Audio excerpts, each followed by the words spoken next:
কিছু হয়ে যেত তখন? মা তুমি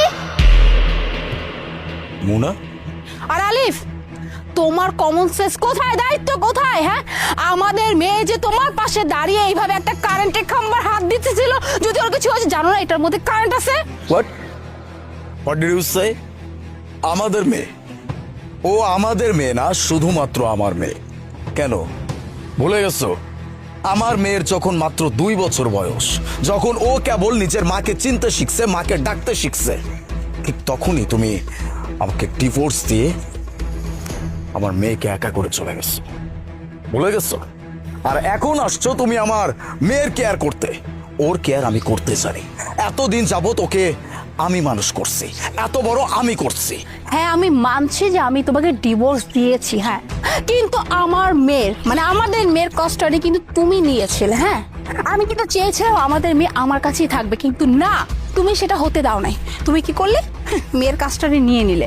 কিন্তু কি করলা? হ্যাঁ, কাস্টাডি নিয়ে কি করলা? নিজের মেয়ের দায়িত্ব ঠিক মতো পালন করতে পারো না, নিজের মেয়ের টেক কেয়ার ঠিক মতো করতে পারো না। বাস, আমি কাস্টাডি নিচ্ছি কারণ আমি খুব ভালো করে জানি আমার মেয়ে তোমার কাছে গেলে একদমই ভালো থাকবে না। আমার মেয়ে আমার কাছে যথেষ্ট ভালো আছে। আর কেয়ারের কথা তুমি আমাকে কি বলতেছো? আমার মেয়েকে যদি আমি সঠিকভাবে কেয়ার নাই করতাম, তাহলে আজকে আমার মেয়ে আমার সাথে এই অবস্থা এখানে দাঁড়ায় থাকতো না। ওর অবস্থান অন্য কোথাও হতো।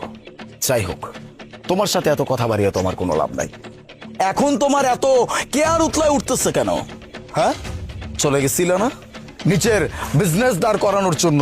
তুমি আমাকে ডিভোর্স দিয়ে আমার মেয়েকে একা করে চলে গেছিল না? কেন আসছো এখানে? প্লিজ, তোমার কোনো কেয়ারের আমাদের কোনো দরকার নাই। লিভ।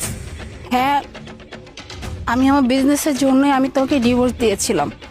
আমি চেয়েছিলাম যে আমার বিজনেসটা ঠিকঠাক মতো করতে, যাতে করে কোনো প্রবলেম আমার বিজনেসে না হয়। এর জন্য আমি আমার এই লাইফ থেকে সরে গিয়েছিলাম।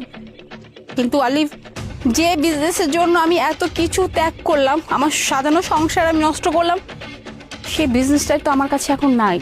তুই তো জানতা যে আমি পার্টনারশিপে বিজনেসে গিয়েছিলাম। বিজনেস করার কিছু মাস পরে হঠাৎ করে জানতে পারলাম আমার পার্টনার আমার কাছ থেকে সব কিছু নিয়ে সে পালিয়ে যায়। আমার কাছে কিছুই থাকে না, আমি পুরো নিঃস্ব আলিফ। আমি আমি আসলে অনেক বড় একটা ভুল করছি, বুঝছো? সেই ভুলের শাস্তি হয়তো আমি পাইছি। মোনা, আমি হাসবো না কি করব সেটা আমি নিজেও বুঝতে পারতেছি না। তুমি তাহলে আমাদের কাছে ফেরত আসো নাই কেন? হ্যাঁ, নিজের মেয়ের কাছে কেন ফেরত আসো নাই? আমার কথা বাদ দিলাম, কেন আসো নাই? আমি কোন মুখ নিয়ে আসতাম বলো তো? হ্যাঁ, তোমাদের সাথে আমি যত বড় একটা